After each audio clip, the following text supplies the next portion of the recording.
ಮಹಿಳೆಯರಿಗೆ ಉಡಿ ತುಂಬುವುದು ಪುಣ್ಯ ಪ್ರಾಪ್ತಿ ಜಿಡ್ಗಾ ಶ್ರೀಗಳು.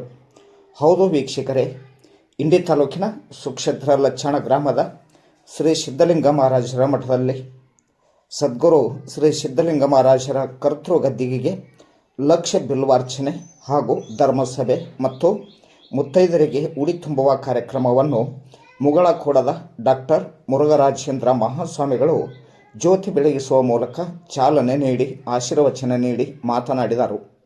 ಪೂಜ್ಯರು ಮಾತನಾಡುತ್ತಾ, ಉಡಿ ತುಂಬುವುದು ಭಾರತೀಯ ಸಂಸ್ಕೃತಿಯಲ್ಲಿ, ಅದರಲ್ಲಿಯೂ ವಿಶೇಷವಾಗಿ ಭಾರತದಲ್ಲಿ ಮುತ್ತೈದರಿಗೆ ಸಲ್ಲಿಸುವ ಅತ್ಯಂತ ಪವಿತ್ರವಾದ ಗೌರವ ಮತ್ತು ಸೇವೆಯಾಗಿದೆ.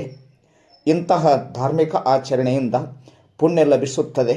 ಉಡಿ ತುಂಬುವುದು ಜಗನ್ಮಾತೆ ಮಹಾಲಕ್ಷ್ಮಿ ಅಥವಾ ಪಾರ್ವತಿ ದೇವಿಯನ್ನು ಪೂಜಿಸಿದಂತೆ. ಧಾನ್ಯ, ತಾಂಬೂಲ, ಅರಿಶಿನ, ಕುಂಕುಮ, ಫಲ, ತಾಂಬೂಲ ಹಾಗೂ ಸೀರೆಯನ್ನು ನೀಡುವ ಮೂಲಕ ದೇವಿಯ ಆಶೀರ್ವಾದ ಪಡೆದು ಮನೆಯಲ್ಲಿ ಧನ, ಧಾನ್ಯ ಮತ್ತು ಸೌಭಾಗ್ಯ ವೃದ್ಧಿಯಾಗುತ್ತದೆ. ದಾನ ಧರ್ಮದ ಪುಣ್ಯ ಶಾಸ್ತ್ರಗಳ ಪ್ರಕಾರ ಮುತ್ತೈದರಿಗೆ ಉಡಿ ತುಂಬುವುದು ಶ್ರೇಷ್ಠವಾದ ದಾನಗಳಲ್ಲಿ ಒಂದಾಗಿದೆ. ನಿಸ್ವಾರ್ಥ ಮನಸ್ಸಿನಿಂದ ಇನ್ನೊಬ್ಬರಿಗೆ ಗೌರವ ಹಾಗೂ ಮಂಗಲ ದ್ರವ್ಯಗಳನ್ನು ನೀಡುವುದರಿಂದ ಸತ್ಕರ್ಮದ ಪುಣ್ಯ ಲಭಿಸುತ್ತದೆ. ಸೌಮಾಂಗಲ್ಯ ಹಾಗೂ ಕುಟುಂಬ ಕ್ಷೇಮ. ಈ ಆಚರಣೆಯು ಮುತ್ತೈದೆತನವನ್ನು ಗೌರವಿಸುತ್ತದೆ. ಇದರಿಂದ ಕುಟುಂಬದಲ್ಲಿ ಶಾಂತಿ, ನೆಮ್ಮದಿ, ಅಭಿವೃದ್ಧಿ ಹಾಗೂ ಮಾಂಗಲ್ಯ ಬಲ ಹೆಚ್ಚಾಗುತ್ತದೆ. ಹಾಗೂ ಲಚ್ಚಾಣ ಮಠವು ಮುಗಳಖೋಡ ಹಾಗೂ ಜಿಡ್ಗಾ ಮಠದಂತೆ ಬೆಳೆಯಬೇಕು ಎಂಬ ಉದ್ದೇಶ ನಮ್ಮದು ಆಗಿದೆ ಎಂದು ತಮ್ಮ ಅಭಿಪ್ರಾಯ ವ್ಯಕ್ತಪಡಿಸಿದರು. ಈ ಸಂದರ್ಭದಲ್ಲಿ ಮಾತನಾಡಿದ ವಿಜಯಪುರ ನಗರ ಶಾಸಕರಾದ ಬಸನಗೌಡ ಪಾಟೀಲ್ ಯತ್ನಾಳ್ ಅವರು, ಭಾರತೀಯ ಸಂಸ್ಕೃತಿಯಲ್ಲಿ ಮಹಿಳೆಯರಿಗೆ ಗೌರವಾನ್ವಿತ ಸ್ಥಾನವಿದೆ.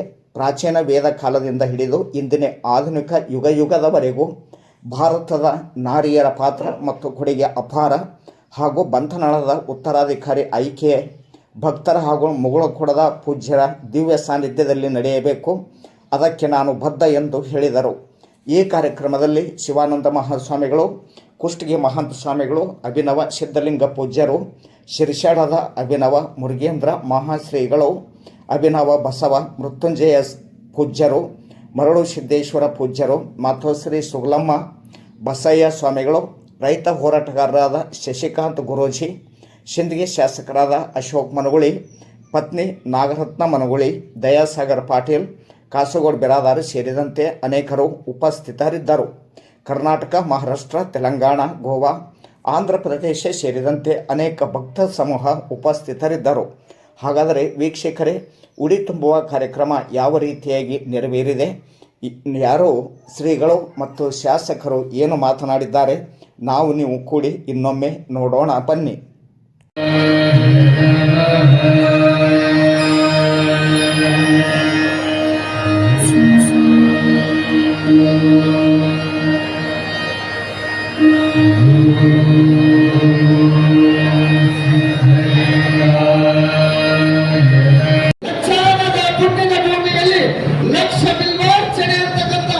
ಐತಿಹಾಸಿಕ ಪರ್ವವನ್ನು ನಿರ್ಮಿಸುವ ಈ ಕಾರ್ಯಕ್ರಮದ ಕಾಲವು ಅದು ಲಚ್ಚಾಣದ ಸಿದ್ಧಲಿಂಗ ಮಹಾರಾಜರಿಗೆ ಮಾತ್ರ ಗೊತ್ತಿರತಕ್ಕಂಥ ಇತಿಹಾಸ ಅಂತ. ಲಚ್ಚಾಣದ ಪುಣ್ಯದ ಭೂಮಿಯಲ್ಲಿ ಲಕ್ಷ ಬಿಲ್ವಾರ್ಚನೆ ಅಂತಕ್ಕಂಥ ಐತಿಹಾಸಿಕ ಪರ್ವವನ್ನು ನಿರ್ಮಿಸುವ ಈ ಕಾರ್ಯಕ್ರಮದ ಕಾಲವು ಅದು ಲಚ್ಚಾಣದ ಸಿದ್ಧಲಿಂಗ ಮಹಾರಾಜರಿಗೆ ಮಾತ್ರ ಗೊತ್ತಿರತಕ್ಕಂಥ ಇತಿಹಾಸ ಅಂತ. ಲಚ್ಚಾಣದ ಪುಣ್ಯದ ಭೂಮಿಯಲ್ಲಿ ಲಕ್ಷ ಬಿಲ್ವಾರ್ಚನೆ ಅಂತಕ್ಕಂಥ ಐತಿಹಾಸಿಕ ಪರ್ವವನ್ನು ನಿರ್ಮಿಸುವ ಈ ಕಾರ್ಯಕ್ರಮದ ಕಾಲವು ಅದು ಲಚ್ಚಾಣದ ಸಿದ್ಧಲಿಂಗ ಮಹಾರಾಜರಿಗೆ ಮಾತ್ರ ಗೊತ್ತಿರತಕ್ಕಂಥ ಇತಿಹಾಸ ಅಂತ. ಲಚ್ಚಾಣದ ಪುಣ್ಯದ ಭೂಮಿಯಲ್ಲಿ ಲಕ್ಷ ಬಿಲ್ವಾರ್ಚನೆ ಅಂತಕ್ಕಂಥ ಐತಿಹಾಸಿಕ ಪರ್ವವನ್ನು ನಿರ್ಮಿಸುವ ಈ ಕಾರ್ಯಕ್ರಮದ ಕಾಲವು ಅದು ಲಚ್ಚಾಣದ ಸಿದ್ಧಲಿಂಗ ಮಹಾರಾಜರಿಗೆ ಮಾತ್ರ ಗೊತ್ತಿರತಕ್ಕಂಥ ಇತಿಹಾಸ ಅಂತ. ಲಚ್ಚಾಣದ ಪುಣ್ಯದ ಭೂಮಿಯಲ್ಲಿ ಲಕ್ಷ ಬಿಲ್ವಾರ್ಚನೆ ಅಂತಕ್ಕಂಥ ಐತಿಹಾಸಿಕ ಪರ್ವವನ್ನು ನಿರ್ಮಿಸುವ ಈ ಕಾರ್ಯಕ್ರಮದ ಕಾಲವು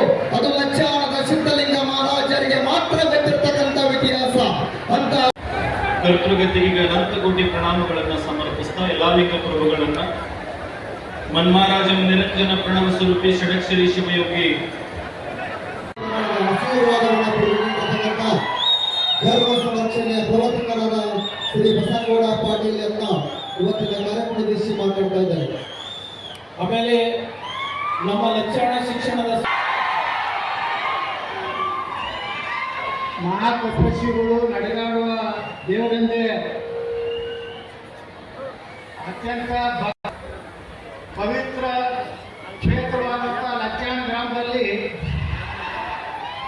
ಲಕ್ಷ ಬಿಲ್ವಾರ್ಚನೆ ಹಾಗೂ ಮುತ್ತೈದರಿಗೆ ಉಡಿ ತುಂಬುವ ಸಮಾರಂಭದ ದಿವ್ಯ ಸಾನ್ನಿಧ್ಯವನ್ನು ವಹಿಸಿದಂತಹ ನಮ್ಮೆಲ್ಲರ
ಚಾಮರಾಜನಾಗಿ ಬಂದಿದ್ದಾರೆ. ಅವರಿಗೆ ಅತ್ಯಂತ ಪ್ರೀತಿಯಿಂದ ಈ ಸಿದ್ಧಲಿಂಗ ಮಹಾರಾಜರ ನಾಡಿಗೆ ನಾವು ಸ್ವಾಗತಿಸ್ತಾ ಇದ್ದೇವೆ. ಅವರ ಜೊತೆಗೆ ಶ್ರೀ ಉದಯಂತ ನಾಯಕರು ಅವರು ಕೂಡ ಆಗಮಿಸಿದ್ದಾರೆ. ಅವರಿಗೂ ಅತ್ಯಂತ ಪ್ರೀತಿಯಿಂದ ವೇದಿಕೆಗೆ ಸ್ವಾಗತಿಸ್ತಾ ಇದ್ದೇವೆ.